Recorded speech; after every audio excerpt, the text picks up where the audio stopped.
If you want to learn how to research the easy way, please subscribe to my channel.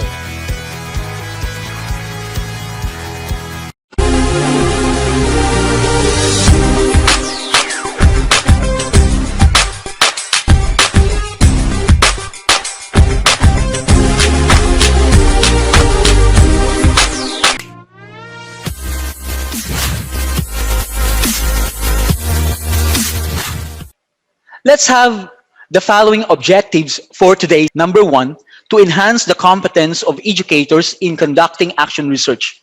Number two, to equip educators with essential knowledge and skills in writing an action research paper, and to develop an appreciation of significance of action research in the improvement of one's professional practice.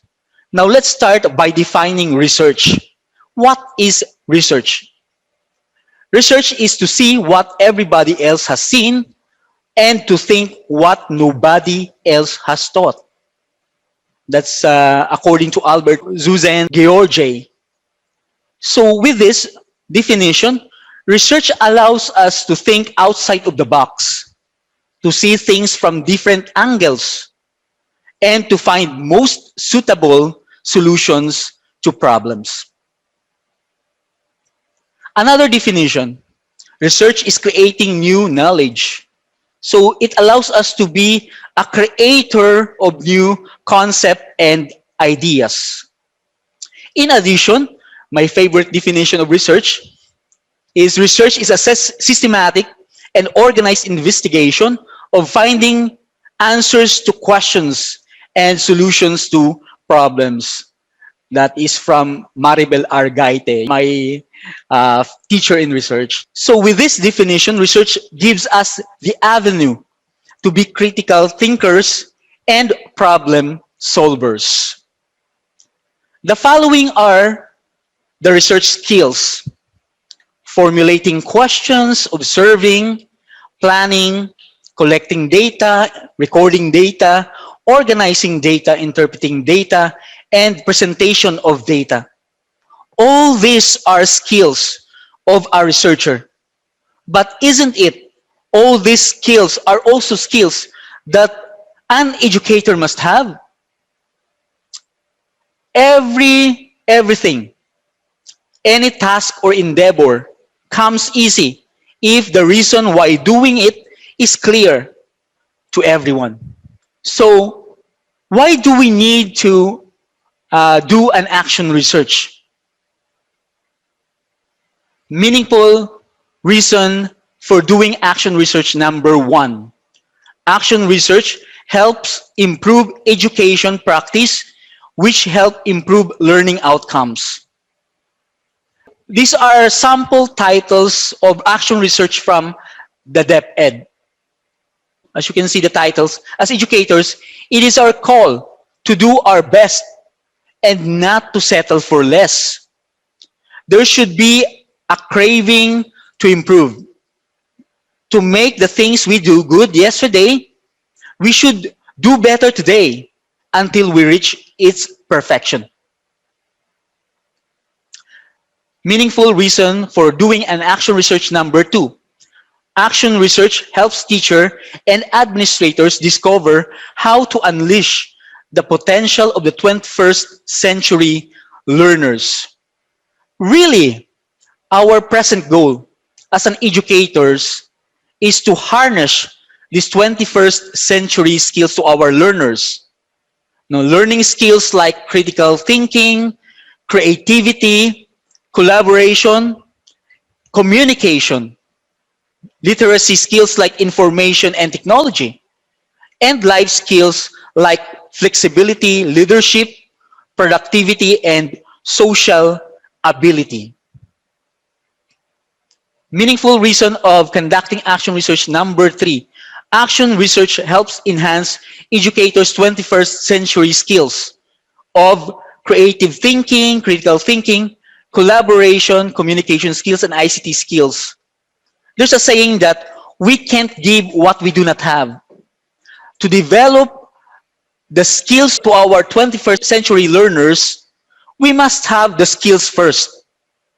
As teachers, And as a researcher, we must be a role model in being a wide reader in conducting research and by having a self-reflective quality. Aside from those reasons of conducting action research, of course, the recommendations from our accreditors. So we are bound to do it for our stakeholders, for our accreditors, for our parents, for our community, especially for our students. Let's go now to the definition, or what is an action research? Action research is a type of inquiry that is pre-planned, organized, and can be shared with others. It is a disciplined process of inquiry conducted by and for those taking actions. The primary reason of engaging in action research is to assist the teacher researcher in improving and or refining his or her actions. So I want you to please take note of the highlighted words here, like self-inquiry. Action research is a self-inquiry. Our research is for self-improvement. Action research is learning by doing. So it is a research for those who are taking actions. It makes you a problem solver and inspires you to do better in your teaching. Action research is a process. It is a process that you need to undergo.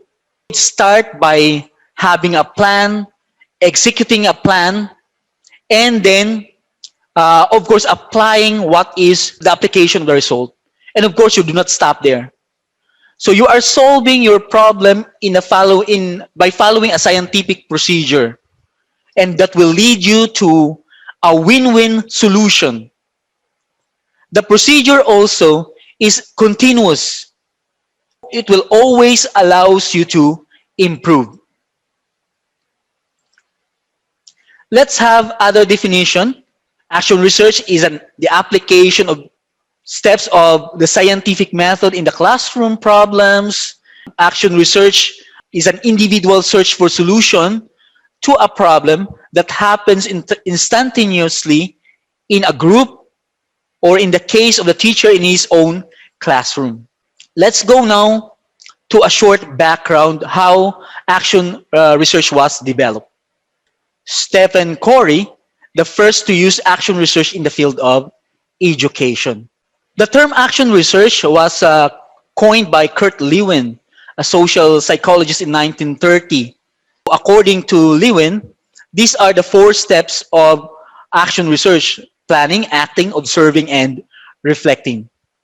So action research started as early as 1930s and was used in social psychology. And in 1950s, action research was attacked as unscientific, little more than a common sense by McFarland and Stansel. But in 1970, there is an emergence of using the action research again. From 1970s until the present, action research has used by teachers in their teaching. These are just some situations when to use an action research. So when you have an educational problem to solve, when educators want to reflect on their own practice, when you want to address school-wide problems, and when teachers want to improve their practices, when an educator wants to participate in a research project. What stops teachers from doing it? Because some teachers are hesitant in doing an action research. And these are some reasons. One is negative attitude towards research. And then fear of being reviewed by other teachers. Additional research can focus on the negativity of the teachers and their administrators and their programs. Time-consuming and additional paperwork to teachers. Of course, it also involves money. At this point in time, upon laying this down to you, my dear teachers, what is your personal reason for not conducting it? Just be open to your administrator, lay down your concerns, and meet halfway. Napag-usapan naman po lahat ng bagay.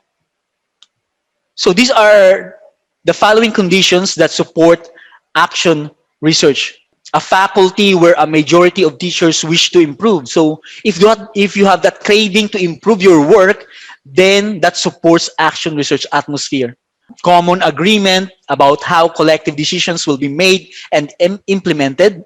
A team that is willing to lead the initiative, and study group that meet regularly. Basic knowledge of action research cycle and rationale for the use, and someone to provide technical assistance and support in conducting this action research.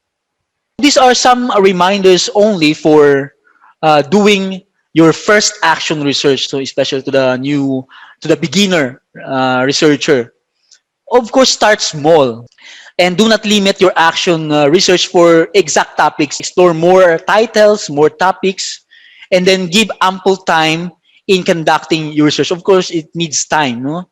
Read also complete action research and determine if you have enough resources. So let's move on to the importance of action research. So as you can see, it fills the gap. It doesn't stop with theories. It is a research in action. To learn it is to do it. So yan po yung hamon sa atin lahat, mga teachers. To learn it is to do it. What you will learn today will be put into vain if you will not start doing this action research. Here are some importance and benefits of doing action research. So it allows the teacher to understand their students. That's the most important thing, no? Understanding the students and knowing our students is one of the most important thing as a teacher must do. It allows the teachers to assess whether his or her teaching works, acceptable, or need improvement. And it makes teachers tailor to fit the needs, especially the 21st century learners. It helps the teacher to accumulate knowledge and related tasks involving research, and it gives the teachers the independence from other teachers. Again, I want to emphasize the benefit of doing an action research is that the more you do it, the more it empowers you, dear teachers. Now, let's move on to the key characteristics of action research. Number one is practical focus. It benefits you and your community. Self-reflective because it allows you to be reflective in the things you do as an educator. And then, of course, it encourages collaboration. It allows everybody in the community to collaborate because it is a collaborative effort. It is a dynamic process. It is not static. It is active and continuous. So after the identification of the problem, the planning, the execution, and the findings, you do not stop there. You will start again planning, executing, and of course, applying what is the outcome of your research. So it doesn't stop from finding only the things that you need to, the outcome, no? After the outcome, tapos na, no? Hindi po yun, no? There is a continuous process of doing action research. So yan nga, it starts with an idea, plan, and then act. And then, of course, plan again, and then act. So we need to be reflective of the results. We need to have a reflective quality with the result of our action research, and then we do some action or execute in our community. It encourages collaboration and sharing of best practices. Now let's go to the difference between formal research and action research. So what is the difference between the two? So in terms of training needed by the researcher, a simple training just like this will do when it comes to action research. But of course, when it comes to formal research, it needs years of training. In terms of goals of research, it applies only to the local context. Action research, it applies only to local context. What do you mean by that? So it means that we can apply it in our classroom in a certain level. In terms of the procedure and literature review, when it comes to formal research, there should be a comprehensive RRL for that, unlike in action research. In terms of sampling approach, in action research, your population just students, no, identified students, a section, a level. And when it comes to design, in formal research, we are using rigorous research design. If you are doing quantitative, there are several rigorous designs to follow. In also in qualitative research and in mixed method research. In terms of measurement procedures, not so rigorous statistical procedures is involved in an action research. Analysis of data and the application of results, as I have said, it applies to the local context only. So in the classroom, like for example, if you have a classroom problem, so you need to solve that using scientific method by conducting an action research, and then the outcome should be also applied in that particular classroom. According to Calhoun, 2019, these are the different types of action research. So we have individual teachers research, collaborative action research, and school-wide action research. In terms of individual action research, this typically corresponds to the problem in a single classroom. And when it comes to collaborative action research, this focuses on two or more teachers. They tackle problems related to several classrooms. And for school-wide action research, the community or the entire school faculty select an area or problem of collective interest, then collects, organize, and interpret data. And of course, the outcomes will be applied. The 5 stages of action research are: problem identification is one, plan of action, data collection, analysis of data, and plan for future actions. Number 1 is problem identification. So how are we going to do this stage? Now, in this stage, for starter, try to list down 5 classroom problems that you can think of. So meron po ba kayo na encounter this year na 5 classroom problems? So I want you to take down notes or take those problems, at least 5. After that, choose one that is urgent and feasible doing. And then, list down the possible reason for having that problem. A mind map can be done here also. After doing these steps, then you may state that negative stated problem into a positive statement. No, like for example, in this slide, number 1, the problem is that students are destroying school ICT facilities. So that's negative statement. You can convert that into a positive statement, like how to reward the students who shows responsibility inside the school ICT facilities. This becomes now your research question. To sum up, list down at least 5 problems and then identify one that is feasible to do, creating a mind map, the reasons of having the problem, and then select one that is feasible to do, and then, of course, modifying the problem as needed. That is number 1 stage. That is problem identification. Number 2 stage is plan of action. Plans should be written and should be put into black and white. So, importante po yan sa atin, guys, that we need to put our plan into black and white. Isulat natin yung ating mga problems and then ang ating mga solution, time frame, persons involved who will spearhead in finding solution to this problem. So it is very important to do that. Next is the data collection stage. Here, it is important to note that the type of data, what type of data should you try to collect, and then how you will ensure that you have the multiple sources of this data. Edwards Deming said that without data, you are just another persons with an opinion. So data is vital. So what data do you have now in your school? So that can be used for action research, no? The kind of data that that you have now.